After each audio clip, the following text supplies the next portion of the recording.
يا مساء الفل على حبايب قلبي الحلوين. مساء الفل، صباح الفل في كل وقت، يا رب عليكي ورد وفل. بعمل ايه دلوقتي؟ بعمل الرز البسمتي. هينزل لكم فيديو الدجاج المقرمش او الكنتاكي، ولازم بقى يتعمل جنبيه ايه؟ بحب الرز البسمتي. او ممكن تقولي عليه ضحكتي يعني فعشان ضحكتك ما تفرقش وشك الجميل. بصي، عملت ايه انا؟ حطيت سمنه على زيت وبصلايه صغيره، بصي انت شايفاها حتى تكاد تكون معدومه يعني. بصلايه صغيره، نزلت بقى بمعلقه ايه؟ معلقه بهارات كبسه. مع في عندك باودر اللي هو ده بيبقى المرقه الفوريه، نزلت عليه برضو بباكت، وبفلفل اسمر، وبسنه على طرف المعلقه قرفه. لو عندك عيدان قرفه حطي نص عود او عود براحتك على حسب ما بتحبي طعم القرفه. عندك حبهان حطي حبهان، عندك قرنفل حطي قرنفل. انا عن نفسي بعملها كده. حطيت باكت البهارات اللي انا وريتهولك، المرقه الفوريه اللي هي الباودر، وحطيت البصلايه الصغيره، حطيت توم باودر، كل دي معالق صغيره، يعني معلقه حلوه كده صغيره من دي اهي.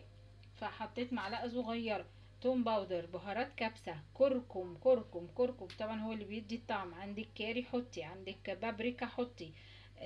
فانا حطيت الحاجات دي هنا وشوحتها كده. ريحتها كده طلعت تحس ان في ريحة مغات كده في البيت، يعني للي بيحبوا المغات. فبسيطة جدا. خلصنا كده، غلت اتحمصت معايا البهارات، بحط ملح وفلفل. طبعا بقى مش بحط ملح كتير لان انا حاطه يعتبر مكعب مرق او المرقه الفوريه مملحه شويه، فبستنى على الملح ده في الاخر. هتخلصي بقى، هحط دلوقتي الحاجه وهقلب واوريهولك لما يخلص. وحطيت توم باودر برضو. بصي بقى اللون الميه الجميل بقى اللي بيدي اللون الاصفر للرزايه الحلوه. انا اهو حطيت الميه. طب الميه حطيتيها قد ايه بقى يا لوكا؟ هقولك.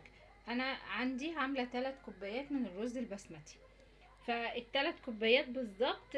انا نقعته وكمان يعني سبته شويه.